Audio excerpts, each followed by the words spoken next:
Agunush Corges, Misha Paula Kunigon. Welcome back to day 2 of IST-Africa 2022.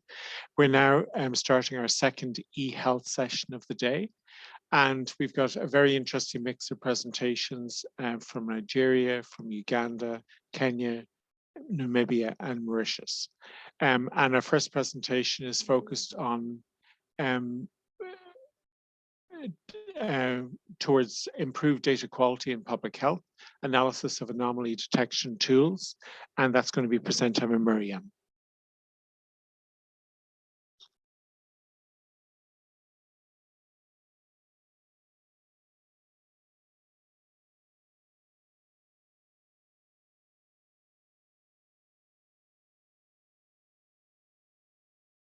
Hello everyone, my name is Maryam Olaniyan and I am presenting this paper today alongside Dr. Adebowale Owoseni from De Montfort University, Leicester. We started working on this paper about a year ago and we are excited to share some of our findings and research with you. So the paper is titled Toward Improved Data Quality in Public Health, the analysis of anomaly detection tools applied to HIV and AIDS data in Africa. To start off, I will be speaking about the problem area, research objectives, methodology, results, implication, and conclusion. A quick background of the study. Data quality assessment has become an ongoing concern in public health. A lot of the public health organizations report data from facility levels and they maintain a reporting hierarchy from facility to district to region and then country level, or sometimes country to region level. And the observation is that at facility level there's been some data quality indicators that need to be focused on to assess the integrity of the data that is being generated. And so data quality assessment aims to understand the level of confidence in health facility data and also to discover problematic areas in generating quality data. So the problem with data quality assessment is that the current method of assessing data quality has shown to not provide enough support at facility level of reporting, and there's also been issues around understanding if it adheres to big data characteristics for public health data. This research aims to identify and implement anomaly detection methods for improving data quality assessments in public health. Objectives include evaluating the current method and technique used in assessing data quality, and also to suggest a suitable method for improving the current method that is being used to assess data quality. Therefore, there are research questions that are important to this analysis. So, how do we assess if the current method is a standard method for identifying data quality of HIV data, and also is there a better method for assessing data quality for HIV data?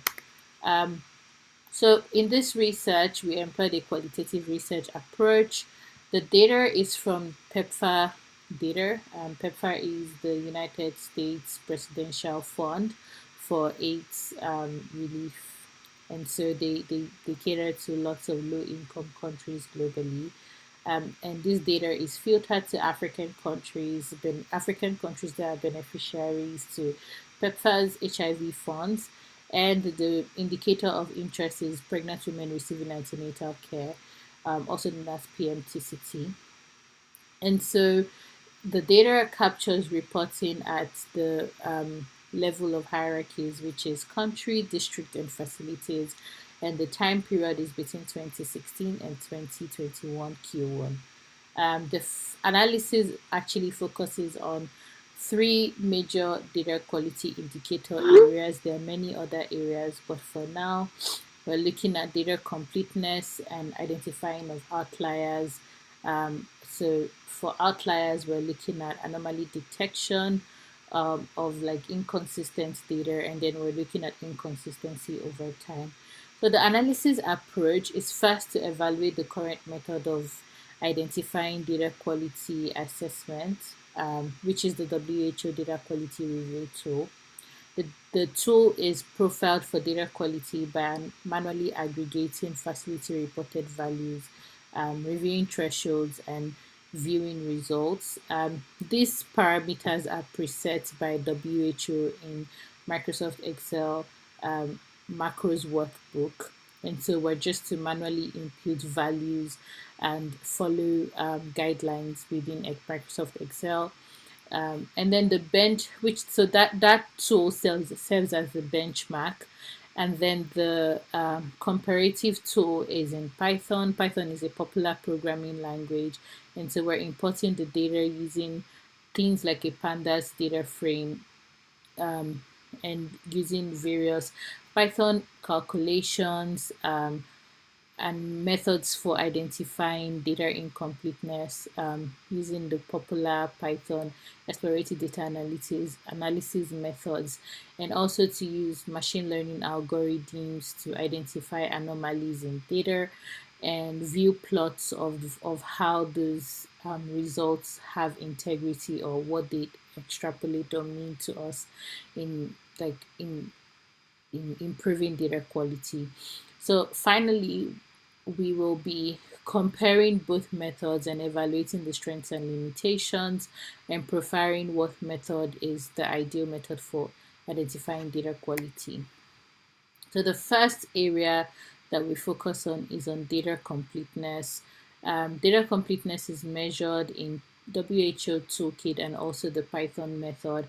The WHO toolkit requires aggregating facility level up to district level, whereas in Python, we're just able to interact with the facility level data.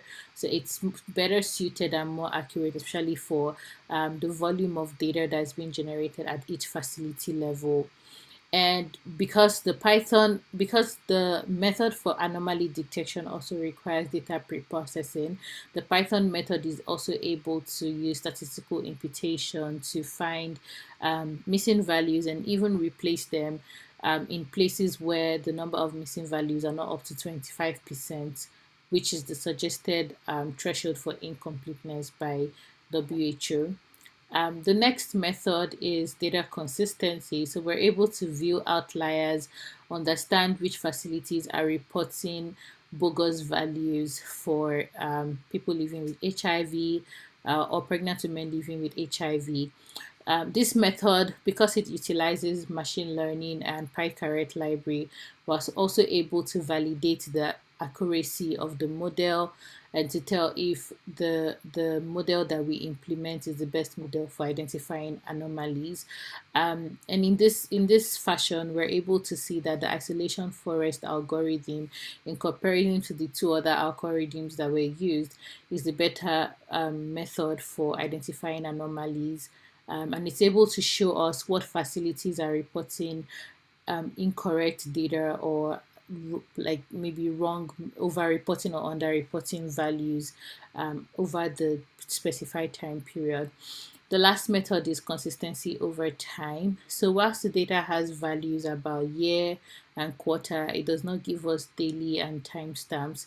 The anomaly detection method for data consistency with time requires timestamps. Therefore, we're unable to use the same method to determine consistency over time.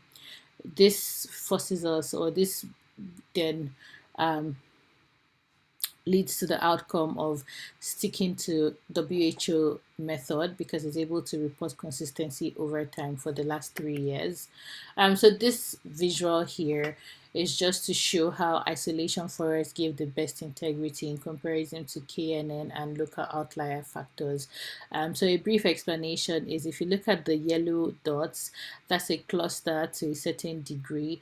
Isolation forest is best able to cluster the data and at those degrees, in comparison to the other methods where you see like the yellow scattered about.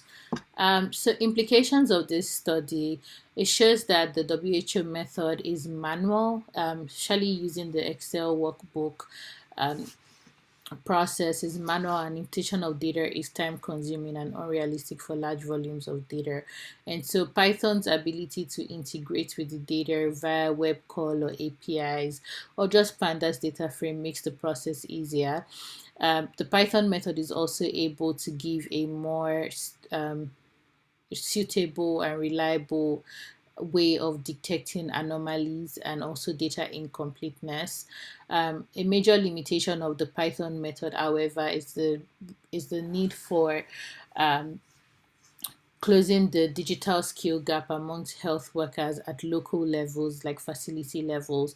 And so it appears that more workers are used to Excel in comparison to Python, and there might be need to scale up the reliability of the health data analysis and quality decisions from just this research in order to implement this advanced and more integrated way of detecting data quality in HIV facilities. And so, in conclusion, we're able to see how Python is a better suited solution for determining data quality. However, with data quality over time, there still requires the need to generate time series data in order to identify data quality, data consistency over time with the machine learning algorithm. So we continue to retain the WHO method.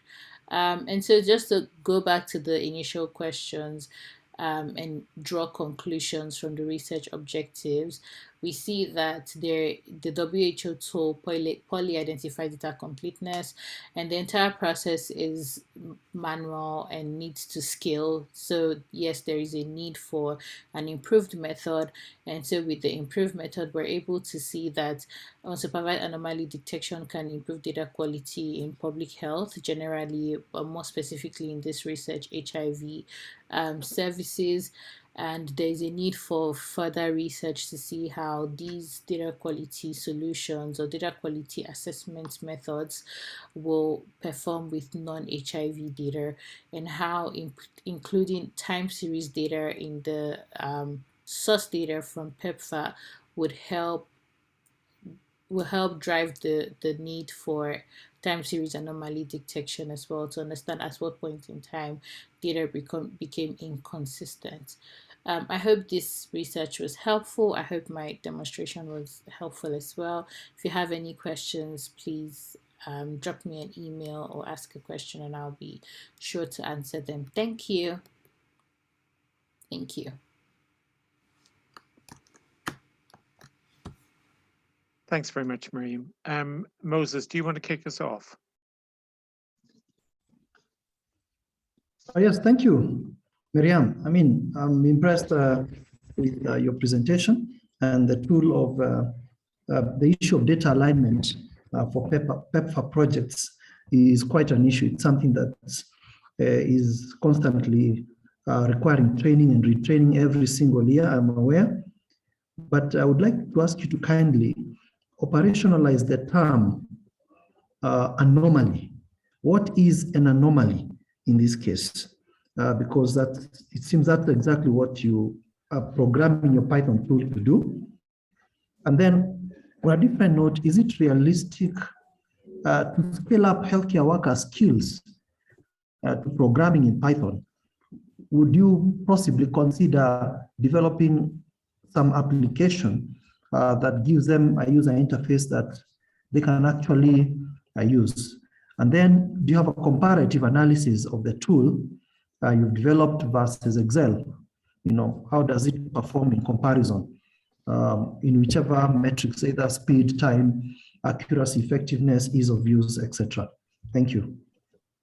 Thank you for your question. Thank you, everyone, for listening to my presentation. So I will take your questions in steps of how you asked them.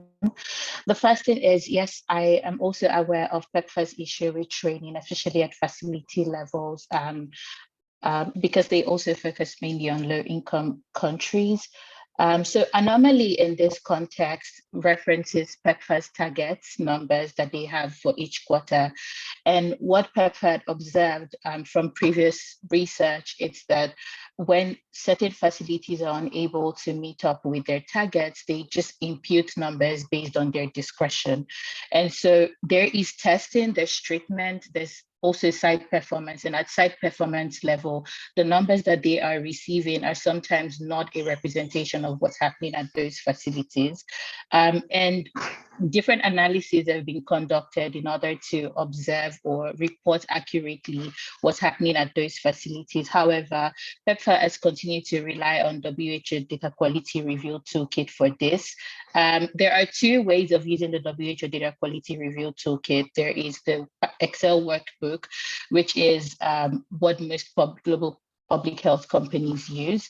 And then there is the DHIS2 tool, which requires some level of a more advanced level compared to Excel. And so what has happened in regards to that is many facilities have ignored the importance of data quality and reporting accuracy. So Anomaly in this context for PEPFAR and in terms of just understanding the accuracy of HIV service reporting is understanding what facilities are able to meet up with those targets, the thresholds that they've set, and how are they able to identify anomalies in those data and just identify what facilities are reporting incorrectly or inconsistently over time. The second part is realistically and scaling up. So this paper is titled towards improving data quality. When we started working on this paper, the first thing was to actually identify how the WHO tool might be ineffective in the long run for public health organizations. And we started to work with PyCaret library because it's open source and it was easy to test with. But right now, Dr. Adebowale and myself are actually building an application because truly it's difficult to get health workers at facility level. Some of these facility levels are rural areas and just scaling up, and the cost of even training these people is unrealistic, really. And so we're developing an application that has a very easy user interface and almost sits on a process that makes it easy for even the reporting level or the connectivity to come easily for health workers. The last thing is comparing the tools. I can make the analysis available on like a GitHub and share the link with you. I actually did a complete analysis to see how the WHO toolkit is able to report just accuracy, the speed, the entire process. I did a short video as well, so I can make all of those links available for you. So what we observed is that with the WHO tool, the mindset when they created it with the Excel workbook was for the facilities to interact with this workbook before sending data to the district level. And so when it comes to extracting the data from PEPFAR, I mean the site performance data from PEPFAR, and having all of these different hierarchies and interacting with that with the WHO toolkit is time consuming. It takes a lot of understanding of even the data that you're working with in order to interact with the data in the WHO toolkit. Whereas in Python, because Python already has these exploratory data analysis libraries, they already have the calculations and just these functions. It's easier and less challenging to perform the same data quality analysis there. And so things like missing values that WHO sets guidelines for understanding what missing values is or what incompleteness is, it takes longer with the WHO toolkit than it takes with the Python tool. But ultimately, the goal is to build the application that makes it easier for identifying anomalies in the data at facility levels by me and Dr. Adebowale. Thanks, Maryam. Thanks, Moses. So the last question goes to Martin. Okay, thank you for the presentation. I'm just looking at the challenge as raised by Moses earlier in terms of the healthcare workers learning programming or Python programming to enter or input in data for those analysis to be performed. Yes. Maybe just to ask the colleague, the possibility of integrating the who method and then the Python tool, or even possibly building an add-on to the Python tool, or having something that could interconnect the two. So it doesn't really matter if the health workers could still enter the data on the Excel sheet, since that is much easier for them. And then the Python tool pull it up and then do the analysis. I don't know whether if you try that, or maybe you look at that in the future, possibly in the future research. Or if you've tried it, what challenges did you face? Okay, so from my interactions with the facility level workers, what they currently have is so when they import the data in the Excel tools, they have it stored in some form of a database. And then in terms of the need to, so the data quality process for them right now is not a priority. It's not something they currently take seriously into consideration. Reporting is reporting for them as long as they're able to provide their reports quarterly. So we are the ones talking about data quality and the importance, because the observation is at the larger scale, not at the smaller scale.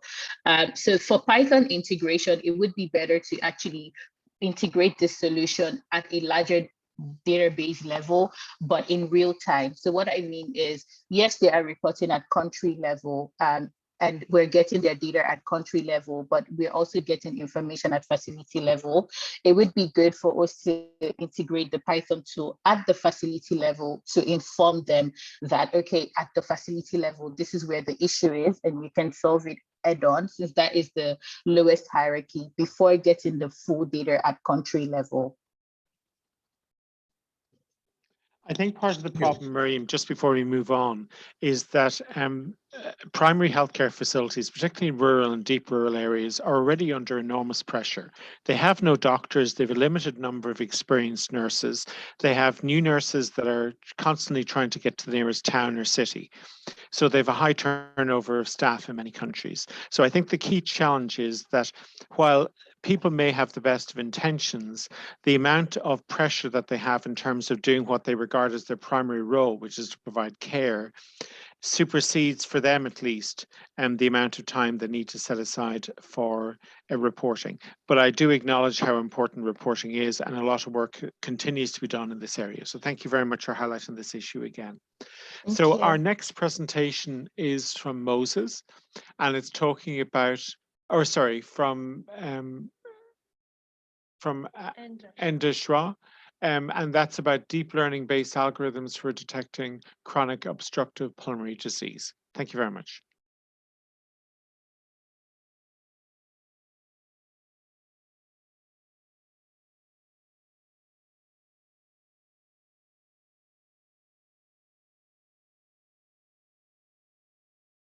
Good afternoon, honorable guests, ladies and gentlemen. I am Endashaw Amsalu. I have a bachelor degree in biomedical engineering from Addis Ababa University, Ethiopia, and a master's degree in health information technology from Mbarara University of Science and Technology, Uganda. My research interest is application of data science, machine learning, and artificial intelligence in medical science. Today, I'm going to present me and my fellow authors' research. Our research title is Deep Learning-Based Algorithms for Detecting Chronic Obstructive Pulmonary Disease. Chronic Obstructive Pulmonary Disease, or COPD, is a heterogeneous disease with various clinical presentations, mainly airflow limitation. Globally, it is estimated that about 3 million diseases were caused by this disease in 2060. That is 5% of all deaths globally in that year. More than 90% of COPD deaths occur in low and middle income countries. The existing technique for diagnosing this deadly disease are different medical equipment such as spirometry, CT scan, and X-ray, which are expensive, time-taking, and uncomfortable for usage. So we come up with new techniques for diagnosing this disease. The general objective of This research is to develop deep learning-based algorithms for detecting chronic obstructive pulmonary disease as a specific objective. We will review the existing literature and find out the weakness of the existing algorithm. And we design and develop the algorithm by testing the algorithm with its accuracy and computational time. The following 4 key problems of existing algorithms in cough sound analysis and detection are identified from different literatures. The first one is noise-free data.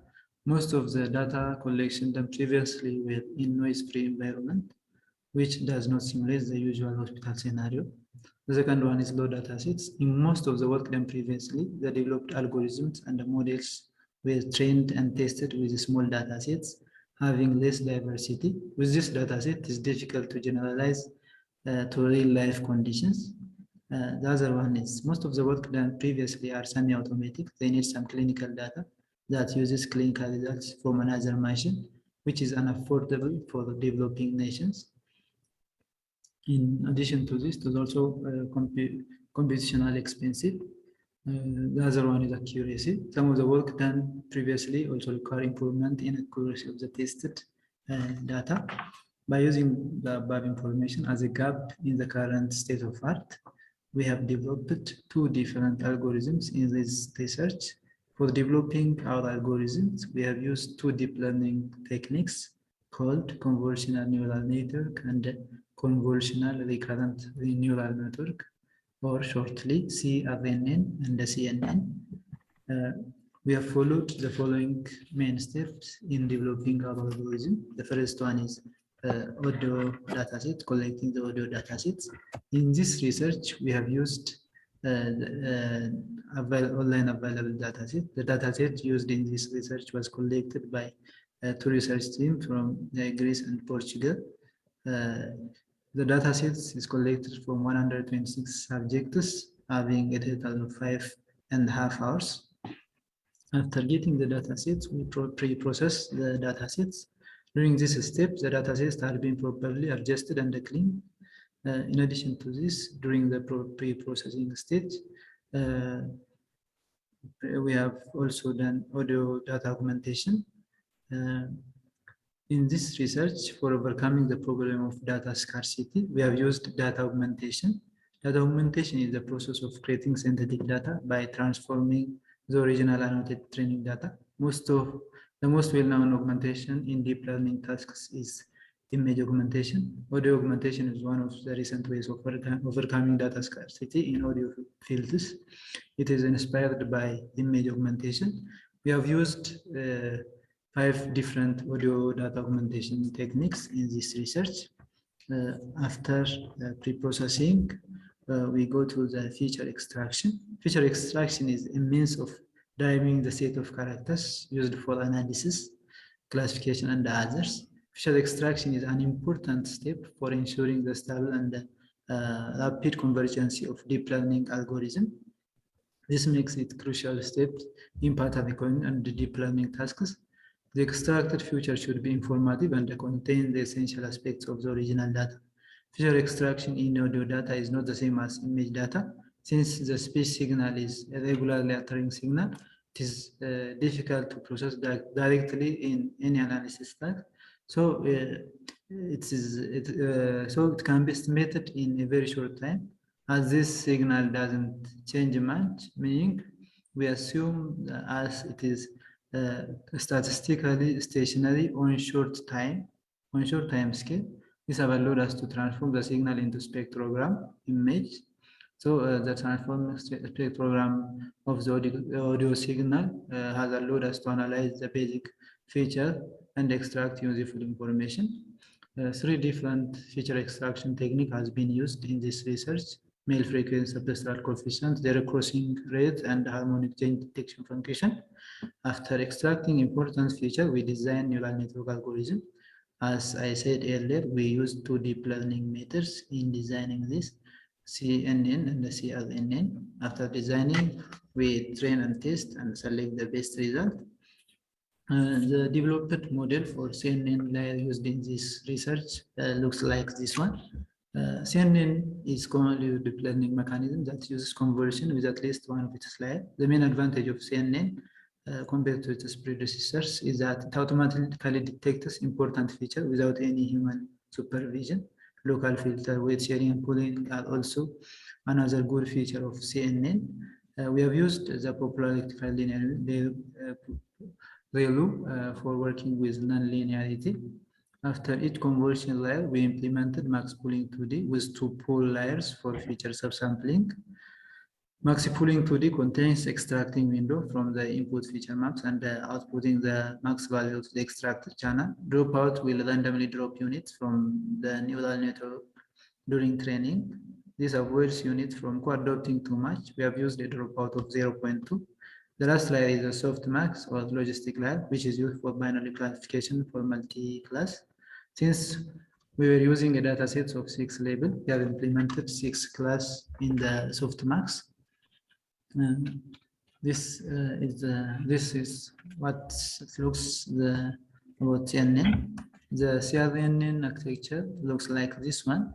CRNN is CRNN or convolutional recurrent neural network is one of the latest neural network architecture. It works by combination of the two most well-known neural network architectures, CNN and RNN. CRNN works by taking CNN layer for feature extraction on the given input data, joins with RNN to support sequence prediction.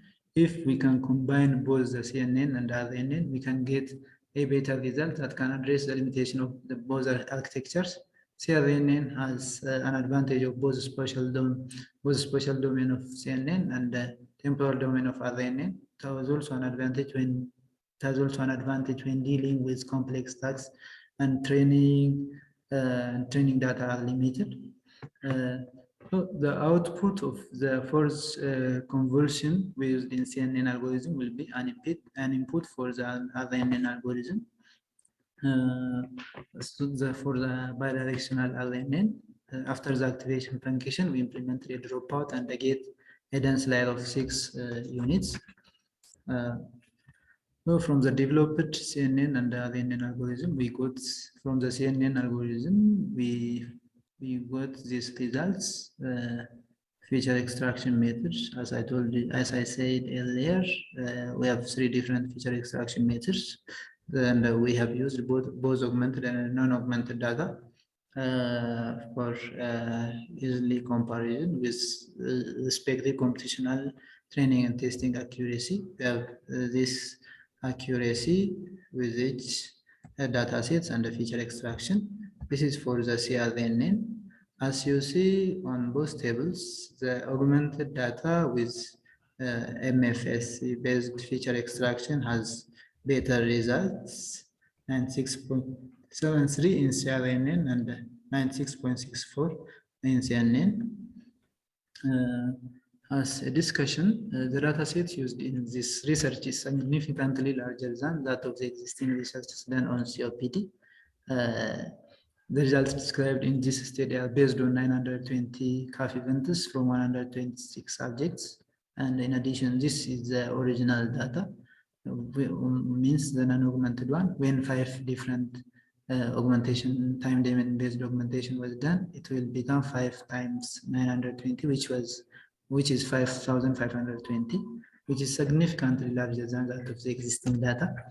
As we saw in the results, MFSC-based feature extraction had worked well on all algorithms, CRNN being the best with an accuracy of 96.73. We observed that MFSC property of being decorrelated by discrete cosine transform had increased statistical ability. We hypothesized that CRNN's ability to take advantage of both spatial domain of CNN and temporal domain of RNN had helped the CRNN algorithm to score the best result. As a conclusion, objective detection of cough sound by listening intervention from healthcare practitioner during diagnosis can be easily achieved by digital parameter analysis. This non-invasive way of detecting COPD disease using deep learning method will provide a significant contribution to electronic health and telemedicine. This will also solve the problem of limited healthcare workers in developing nations. In addition to this, automatic detection of cough sound enhanced long period therapy at an affordable price and suitable method. As future work, despite the good performance of the developed algorithms, we identify limitation to this method. The dataset used in this research was collected from Greece and Portugal, which are developed nations, but training and testing the algorithm with calf sound dataset from low resource setting is necessary. In low resource setting, the medical words that are used for diagnosis are narrow. Narrow rooms create an echo. This echo should be added to the calf sound and analyzed. In this scenario, echo cancellation methods should be developed to improve the efficiency of the algorithms. For this reason, it is recommended to collect data from low resource setting, which increase the generalizability of the algorithm if a system is to be implemented and used in the real world for diagnosis purpose.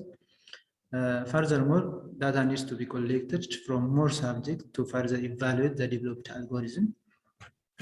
Thank you so much. If you have any doubts, you can read.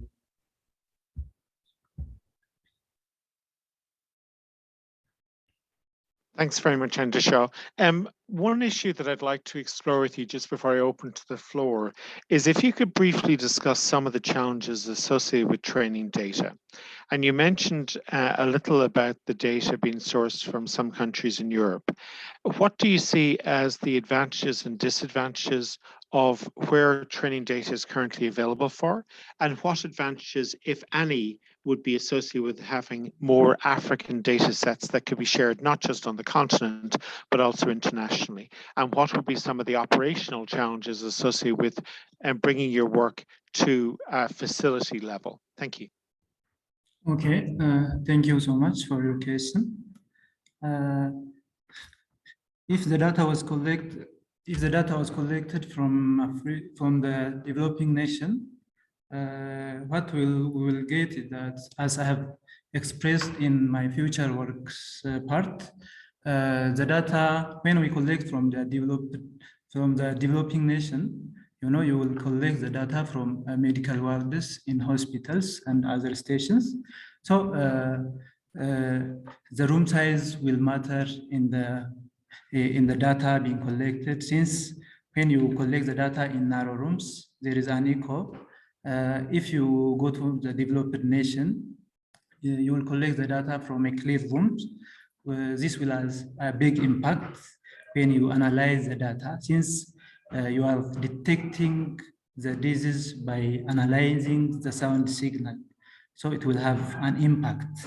So collecting the data from the developing nation will enhance the research being conducted on this area by introducing an echo cancellation techniques due to the room size and other related issues.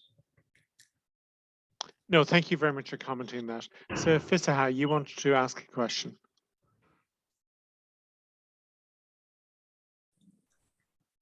Hi, thank you. Thank you for the presentation.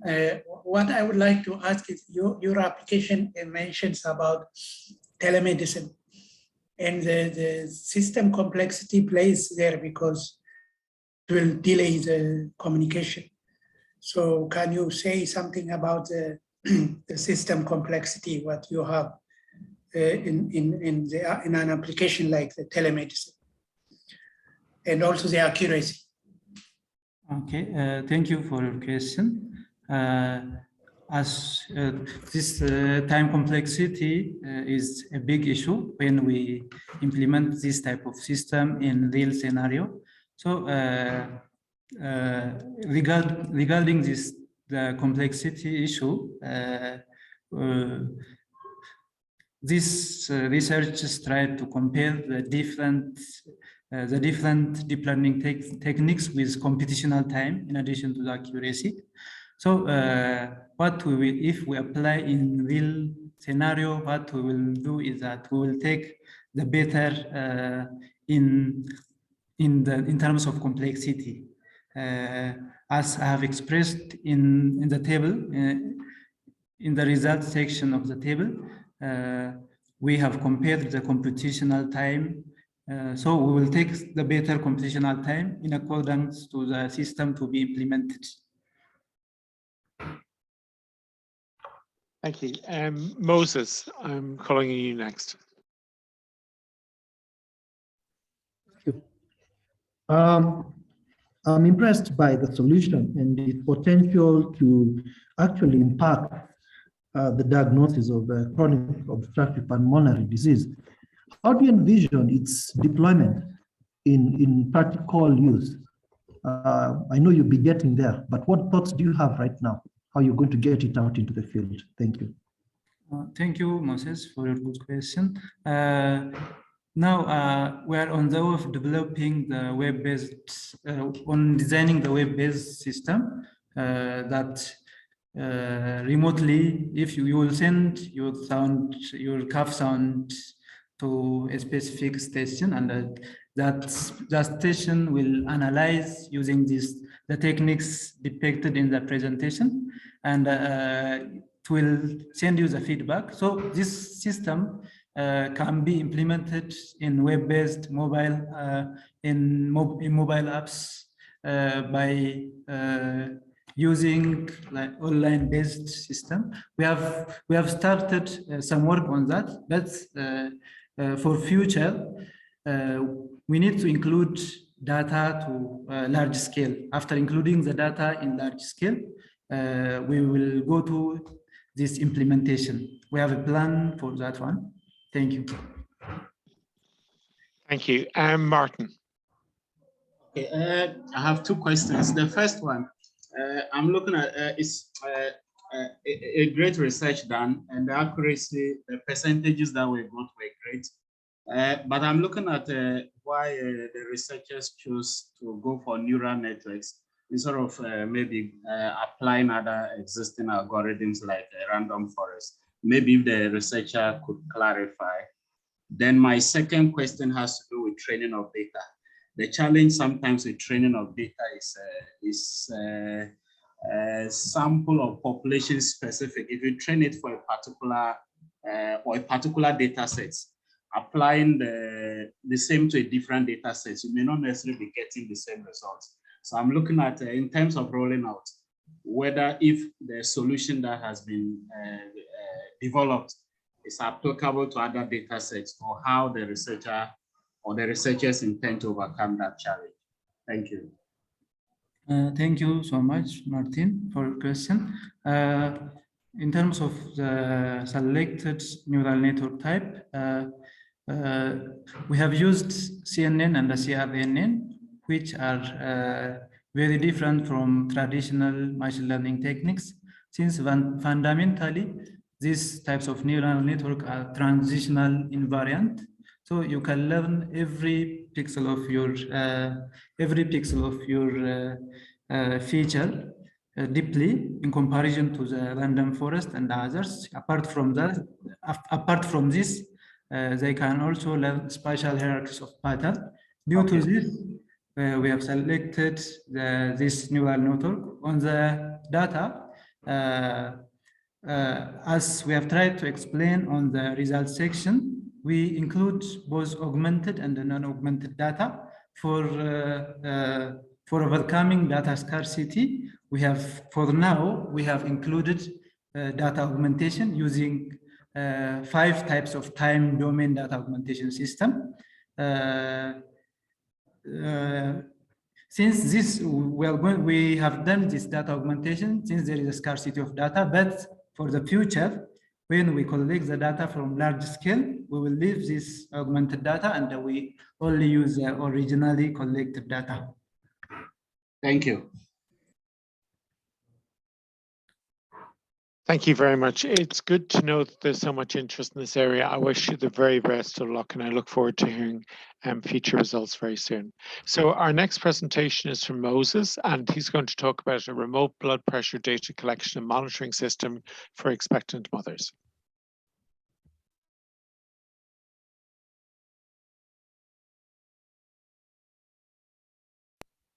Hello, my name is Dr. Moses Thiga from Kabarak University, and I'll be making a presentation entitled A Remote Blood Pressure Data Collection and Monitoring System for Expectant Mothers on behalf of a research team that comprises of Dr. Pamela Kimeto from Kabarak University, Dr. Mvuria Ngala from the Technical University of Mombasa, Mr. Emmanuel Kweyu from Strathmore University, Mr. Steve Wanye from Intellisoft Limited, and Dr. Toroti Murigi from eMed Solutions Limited.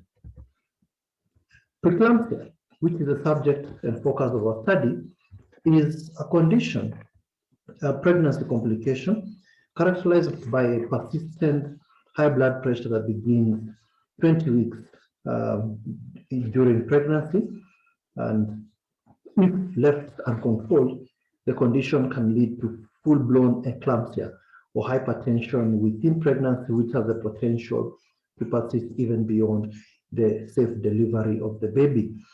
There are cases where the safe delivery of the baby is not possible, and there are cases also where mothers' lives are lost if preeclampsia is not well managed.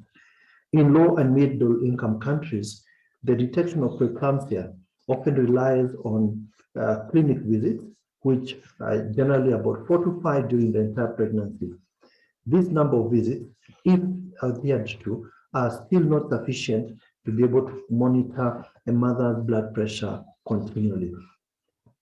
In the recent past, there are devices such as smartwatches and cufflinks that are able to be used to monitor blood pressure readings remotely, to generate alarms, and to transmit this data to other devices such as mobile phones and cloud data services for analysis using techniques such as machine learning and other interventions for the mother. So the objective of this study was therefore to develop a system that integrates smartwatches and a mobile application for the remote collection of blood pressure data from expectant mothers, and to allow for that data or the blood pressure to be monitored remotely by caregivers in order to give timely interventions, essentially to be able to monitor the mother even closer in case they are demonstrating signs of potential preeclampsia.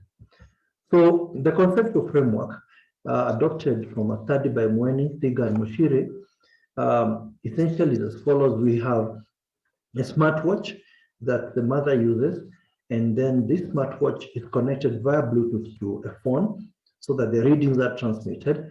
Then these readings are uploaded onto a cloud server, and from the cloud server, based on whether the readings are found to be either too high or too low, an alert is sent to caregivers. And in this study, the caregivers we are referring to here specifically ANC nurses, community health workers, and a family member or a next of kin.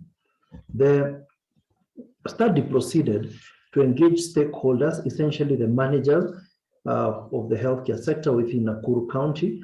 So we visited Nakuru Level 5 Hospital and met an ANC nurses who confirmed that indeed collecting blood pressure data is a manual process, and they currently do not have any means to do so outside of the clinic visit. The county health management team also confirmed to us that preeclampsia is a leading cause of maternal mortality within Nakuru County, and the county has limitations in its ability to identify mothers who are at risk in good time for intervention. So the project team proceeded to identify a smartwatch that has a PPG sensor and an ECG sensor for remote monitoring of blood pressure for mothers. And the reason we took watches that have the two sensors is earlier preliminary studies established that the PPG sensor, which relies purely on light, does not take accurate readings from dark-skinned persons. So the combination of the two sensors has been found to be more effective in collecting blood pressure. So the first step was to identify a watch to collect blood pressure from the subject of our study. Then we developed a mobile application which this particular watch connected, and we're able to get these blood pressure readings And these blood pressure readings were, we interpreted them on the application, so we could tell whether that was a normal reading, whether it's a low reading or high, and etc. So when the readings went high, alerts are sent out to the circle of caregivers that I have just established.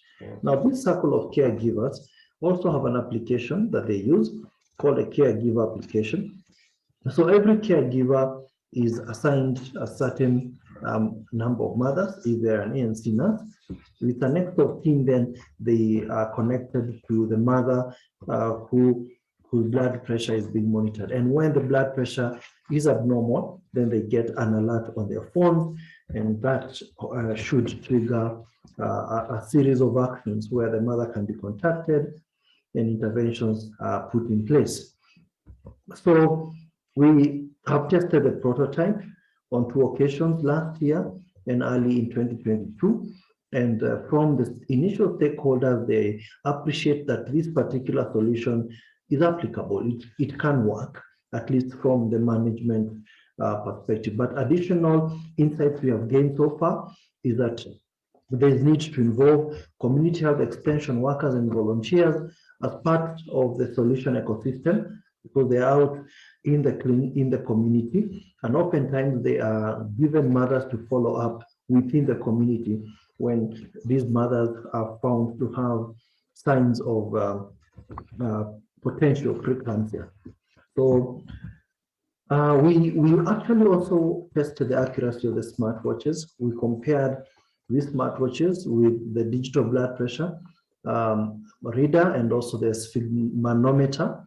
And we engaged about 20 participants and took 60 blood pressure readings just to check how well the smartwatch compares to the 2 current ways of measuring blood pressure.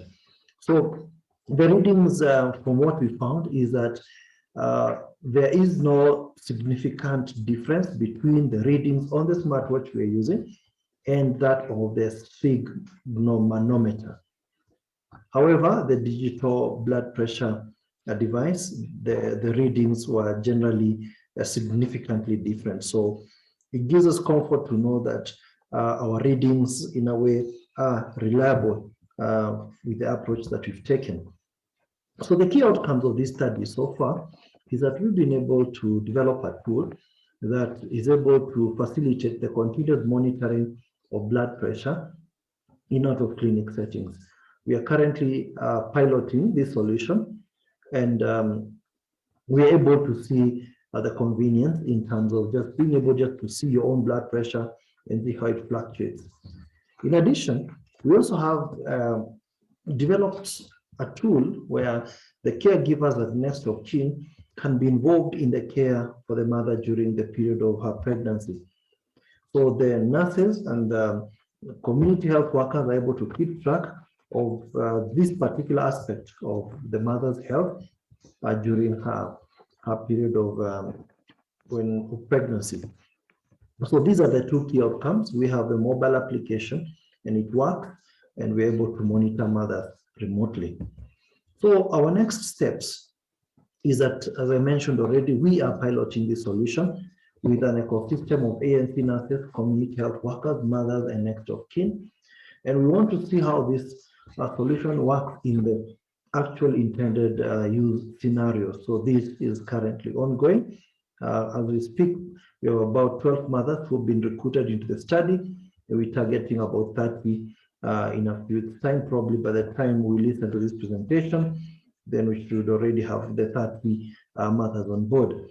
And we've also established the need for identification of watches that have a GSM capability in order to eliminate the need for a smartwatch as part of this solution.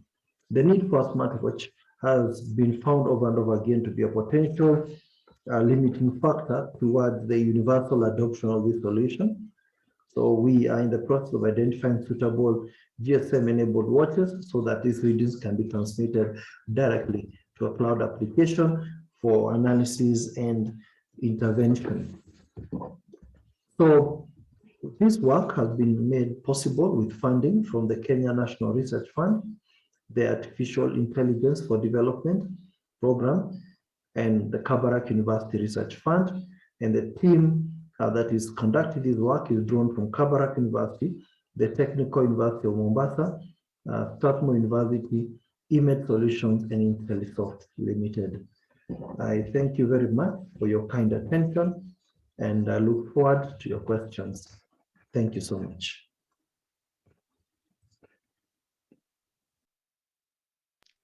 Thanks, Moses. Can you tell us a little about the price point of the devices? And can you clarify, my understanding is that the alerts go to the caregiver rather than to the patient. Is that correct? Thank you. Now, about the price point for the smartwatch, that's about 2,500 Kenya shillings.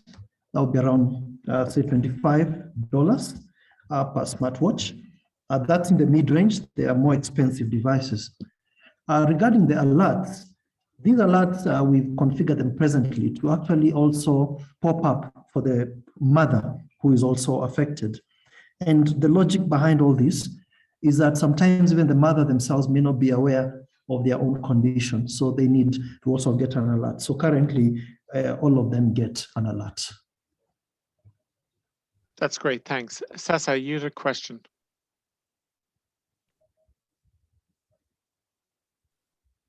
Yes, thank you. I just wanted to hear from Moses. In your pilot study, what are the main challenges that you encountered and maybe possible solutions? Thank you. We have encountered a challenge. One, we set the inclusion criteria for our mothers to be those who are less than 20 weeks gestation.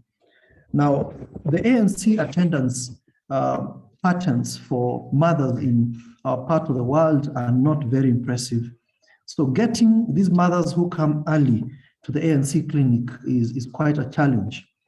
The next challenge is the issue of just the mother's understanding that they need to keep the watch on and the smartphone on for the readings to continue being taken on a continuous basis. So they'll put it on, take a reading at the time they think they should take a reading, and then move on to something else. So we are not yet getting a continuous stream of data as we expected. So those are the two main challenges we've encountered so far in our study. So just before could I say how we mitigate that? So for the first challenge, in terms of getting mothers, we are now scaling up our engagement with community health workers who are in the community and they know the mothers and they're able to recruit them at an early stage. Eventually, the engagement of community health workers is going to be very critical to the success of this solution. So we are going into that stage. And in terms of mothers adhering to just the monitoring, we want to examine how the community health workers, again, can be part of the education, how the next of kin can be part of that education and support system. So we are realizing, of course, that technology in itself is not enough. The support system must be also available and well equipped. Thank you. Thanks very much, Moses. Just before I pass on to Martin, I just wanted to clarify, is the problem you're having at the moment that the patients are taking off the watches, or what is the issue? And have you looked at battery maintenance by scheduling readings at set intervals? Okay. We have not quite established whether they are taking off the watches or they're losing the Bluetooth connections. That's the kind of engagement we're having right now with the mothers who are in the study. Is it that they are putting it off, which is a likelihood, say they are doing chores and they fear to get it wet and then forget to put it back on. Alternatively, we've experienced a challenge sometimes with the Bluetooth connectivity loss. That ties to your next question about battery consumption on the smartwatches because of the continuous reading. The watches are set, the system rather is set to take readings at specific intervals, ranging as low as 5 minutes to as high as 6 hours. But we are using the 4-hour interval presently just to get those readings. And we're able to adjust the readings to either a lower frequency or a higher frequency depending on the need to monitor closely or when there are no obvious signs of danger. So we are testing all these configurations and how it should work in practice at the moment. Thanks very much. Martin? I have three quick questions. The first one has to do with the feasibility of implementation, the feasibility study concerning the implementation. Mobile phones, because of the availability, the possibility that expectant mothers have them is there.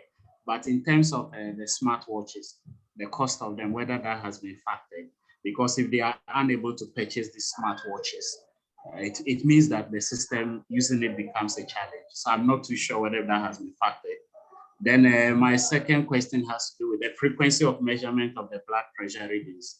I think one of the problems that led to you developing this had to do with the visiting time interval to the clinics or hospitals, which was taking time. But considering the reading from the smartwatches, how often, I'm not sure if I heard your explanation, the last explanation, whether you mentioned 4-hour interval, that should be fine. But if we are talking of reading by the second, there could be information overload again also. But maybe your explanation could clarify that better. Then my third question has to do with, apart from the reading, is there some data analytics that happens, especially at the health worker panel or portal side? Thank you. Okay, thank you. Now, to the first question, the feasibility in terms of the cost of smartwatches, we examined that. And that's why we took a watch that is almost on the lower end of the scale in terms of price. In the final analysis, we appreciate that these watches can be reused so that once a mother is done, it should be possible for them to hand it over to the next mother. And that will take an integrated approach where the ANC clinic goes ahead to own these watches, and then they hand them over from one mother to the next mother. So that is possibly what we think. And if possible, with our current government, they have a program for mothers, and we plan to market this to them and see whether they can put it as part of the solution when we get there. And the frequency of measurement, I did mention that we can take the readings as low as high as 5-minute intervals to as much as 6-hour intervals. We are currently doing 4-hour intervals. We recognize that there could be data overload. However, the reason for taking the 4-hour interval is because that's when you can tell whether somebody's blood pressure is consistently high. Okay. The third question, we collect a little more data beyond the reading. We ask them to tell us about the activities they engaged in at the point where we have a high reading. We ask them to tell us about their mood. And beyond this, we are headed towards prediction. So if we're able to pick a consistent stream of data, we should be able to start making predictions. And actually that is the goal of this study, to be able to make predictions based on the individual mother's readings and their moods and activities, so that we can tell them probably if this be your activities and moods over the next 2 days based on what we've seen, then there's a likelihood that if you engage in a certain activity or your mood goes to a certain level, then you're likely to have a high reading. So that's where the study is headed to. So currently we're trying to fine tune the data collection process and tool. Thank you. Katutura, do you want to ask your final question? Yes, thank you. Thank you for a really interesting presentation. So my question is really around the accessibility of data. So who has access to data and how is it managed, particularly when one is looking at or thinking about guarding against the misuse of the data that is collected, and also ensuring that the privacy of the pregnant mothers is ensured. So is this something that has been thought through during this work?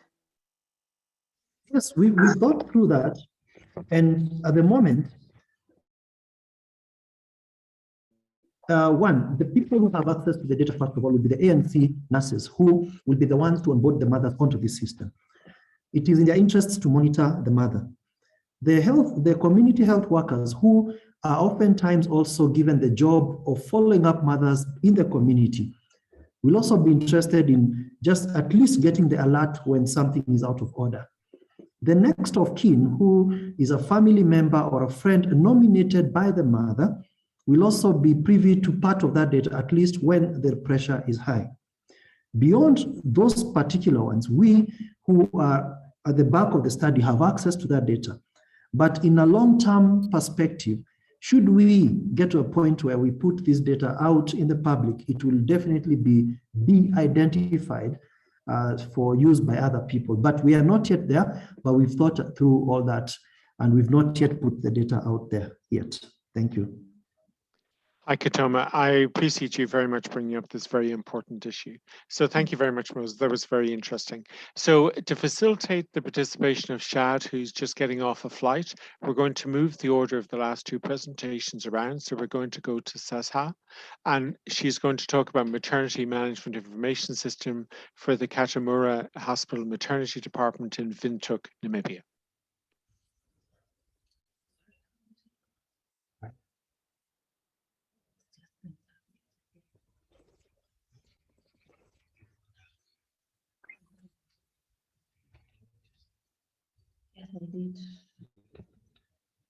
Good day, everyone. My name is Sashah Mutasa.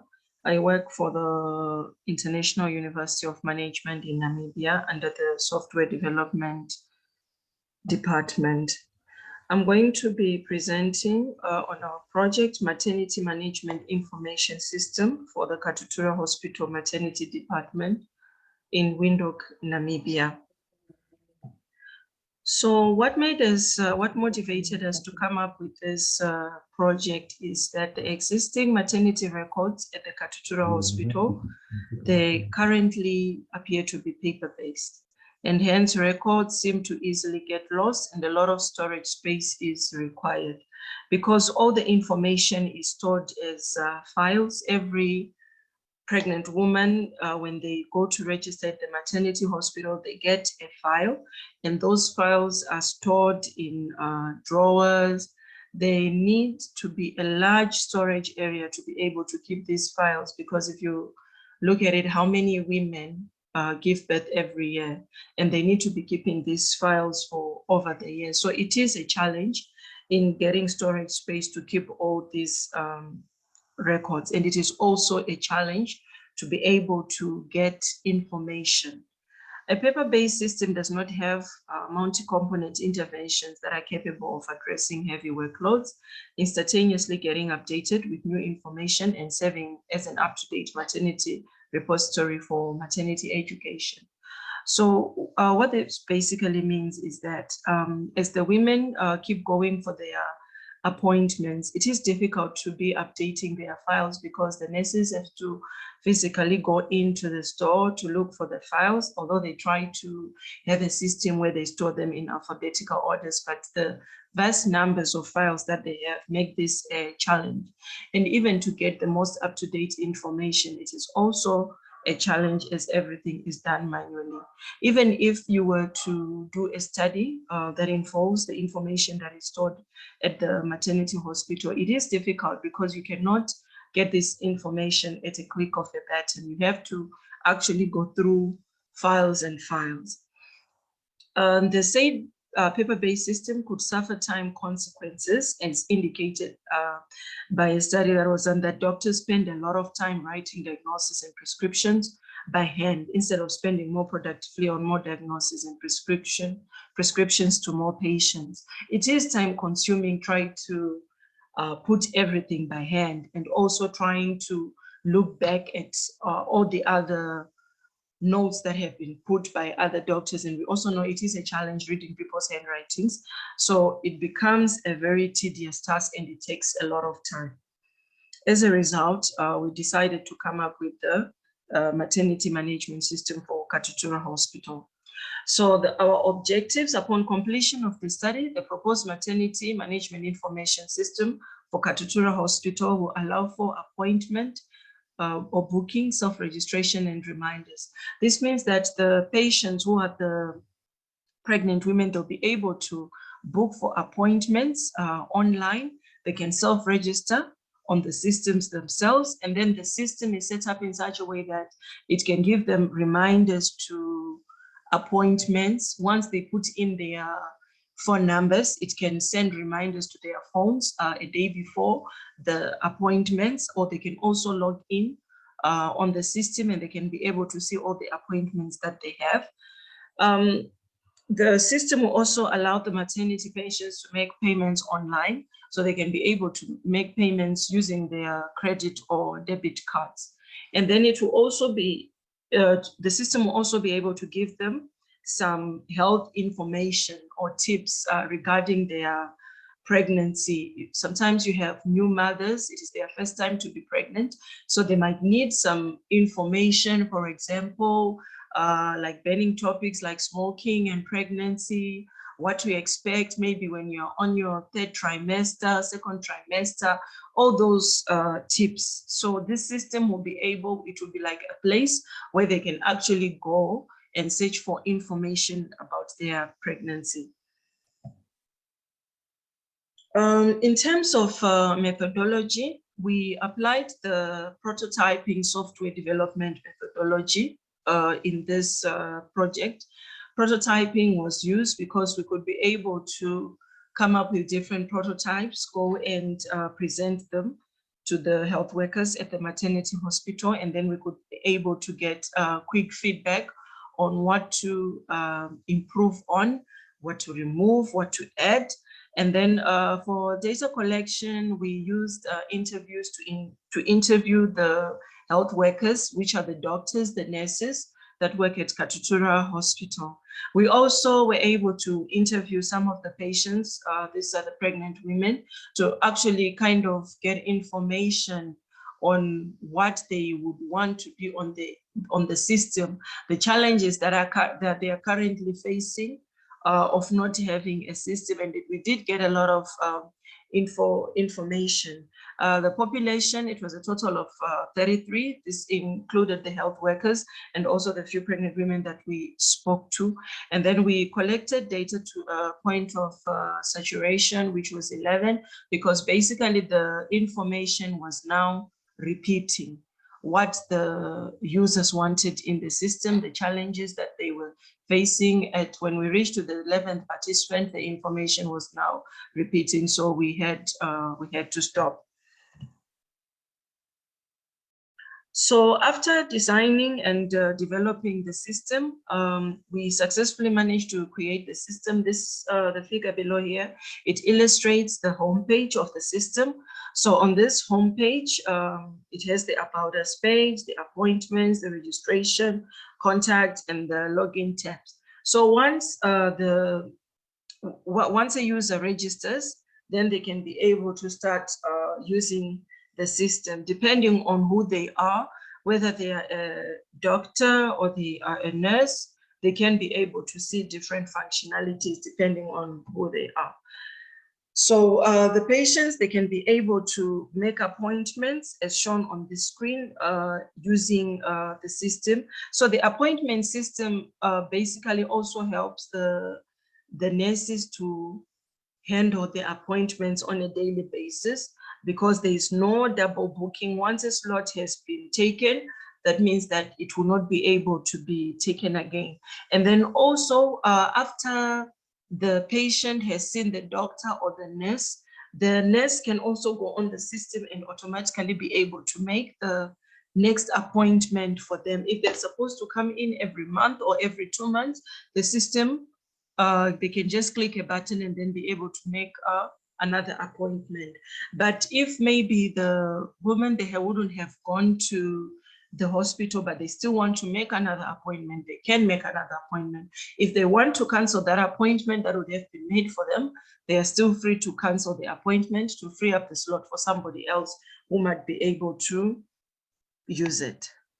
So the benefits of this system, it will benefit the maternity patients, doctors, and nurses, as it enables pregnant women to access some maternity services online, such as maternity health tips, booking or scheduling appointments online, and getting reminders. There was a study done that they say that pregnant women, they suffer from what is called brain fog. So which makes them forgetful. I'm sure some pregnant women who have been pregnant, they know this. So because the system offers them reminders, then the chances of them missing appointments are slim, which also helps the nurses in that they don't have appointments, but that are just like blank. People actually turn up for their appointments because they do get reminders. And then it would also, the system would also benefit the Ministry of Health and Social Services, as the system will have up-to-date records that can be easily retrieved and tabulated compared to the paper-based system. For statistics, the Ministry of Health will have up-to-date statistics. They can use the statistics for decision-making purposes and to be able to make decisions that are for the betterment of the patients who are the pregnant women, and also for the health institutions. And because also the system is now automated, this also makes it be able to be integrated with other health systems that are available, because there's no way that you can integrate a paper-based system. So if now then that Windhoek Katutura Hospital now has an automated system, they can decide, okay, we now want to interface with the Katutura main hospital when they also eventually get the system, and then these two systems can be able to communicate. This will also ensure that the patients, they get the best service possible, because if you were going to Katutura Hospital as a normal patient, and then when you eventually get pregnant and then you transfer to the maternity department, you'd want all your information also to be moved there. And people in health would appreciate that. Patient care is longitudinal, because you need to understand the other departments that they have been to, because that information that is carried by other departments might also be vital to treat your patient today. So having a system will also assist in the integration of this system with other health departments. And this system could also reduce queues and remove some stress from the patients. You can imagine that the women, they have to be in queues for a very long time, but if they have their appointments set, they know I'm going to the hospital at this time and then I'm going to be seen. So it will go a long way in also improving their well-being. So to conclude, you can say the project's main objective and sub-objectives were achieved as the project developed the maternity management information for Katutura Hospital. The developed system allows for users to self-register, book appointments, and get reminders. Patients who are the maternity patients are able to make payments online and also access educative maternity health information and tips. For future work, similar future projects or a higher version of the system should consider incorporating medical aid scheme into the system, so medical aid subscribers can benefit from their subscription through the system. Currently, this system does not have that functionality to allow for medical aid patients. So this should be added to the system, because most people, they do have medical aid and their medical aid pays for their maternity care. It is also recommended that a module on prevention of mother-to-child transmission, PMTCT, to be incorporated into the maternity management system, as it is currently a challenge tracing and monitoring HIV-positive pregnant women at Katutura Hospital.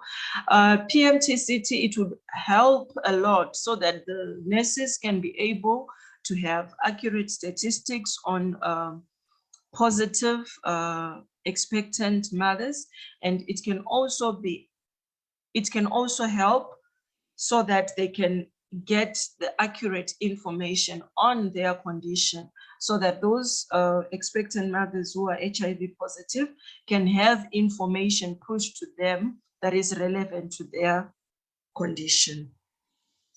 I thank you so much for listening to this presentation. Thank you. Thanks, Sashah. I have a couple of questions I'd like to just tease out with you before I call on Jay. What sort of services would maternity patients be paying for in Namibia? The reason why I'm asking is in many other African countries, maternity services are covered by national government or donors. Okay, maternity is not, you can say it is subsidized. It is not entirely free.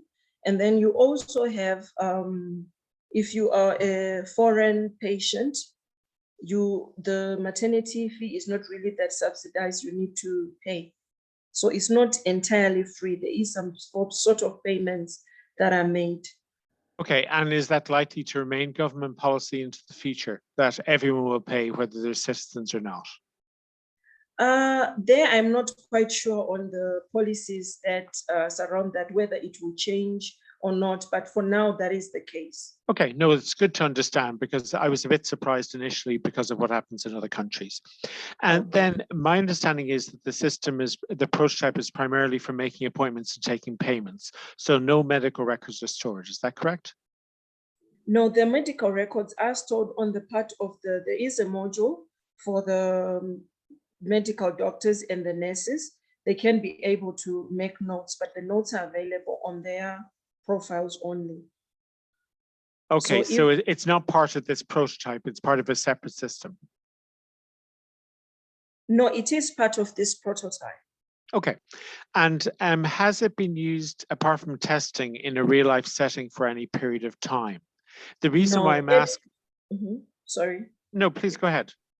No, for now it is still a prototype. We have tested it, but it has not been put in a live setting.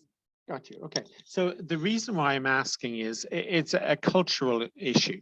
In many countries, people like the idea of not having to queue, but the reality is that I would be interested to know how many maternity patients in Namibia want to make appointments. And the reason why I ask is that in other African countries, it's been found that people get a time slot to come in. So yes, they have an appointment, but then what happens is that there's triage.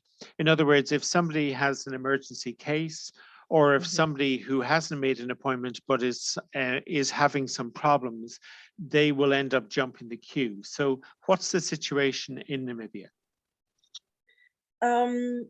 I would assume that it will be the same, because obviously, even if somebody has an appointment, if a case that is worse or someone who needs emergency care, they obviously have to jump the line.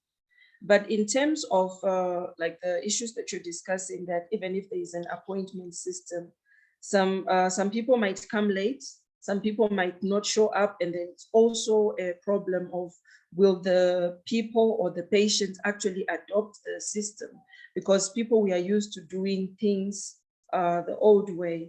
So there is a lot of change management issues that are involved, and it will be helpful if the system is implemented live to have some education programs so that people can embrace the idea of automating this whole system. I understand, yeah. Right, so Jay, you had some questions. Yeah, thank you. Thank you for the presentation. I see you enumerated a lot of benefits from the system. I think it is quite good. I just going to gain in terms of efficiency and effectiveness of the whole system. But again, when we transform the whole system to electronic, as you said, but again, we need to look at the security issues, like in terms of the data availability. Imagine where a system, the whole server crashed down, will not be records found. So those are the issues that my question I'm asking. During your design, did you think of that in terms of security, data availability, integrity, confidentiality, or privacy?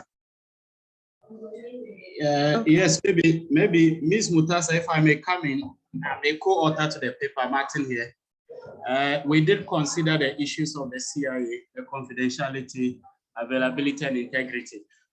Specifically, the main activity we applied in terms of the CIA had more to do with the access level, considering what type of documents a user, depending on the user access level, we implemented access level.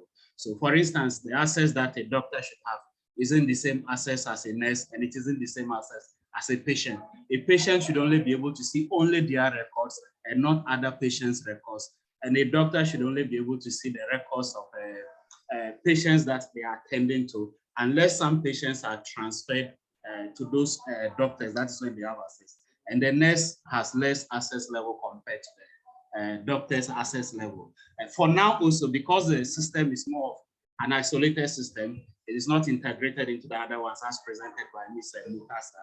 The issues of maybe data crossing over into other systems, that is not an issue at the moment. Unless the time we're integrating it into the bigger system, then that will be taken care of.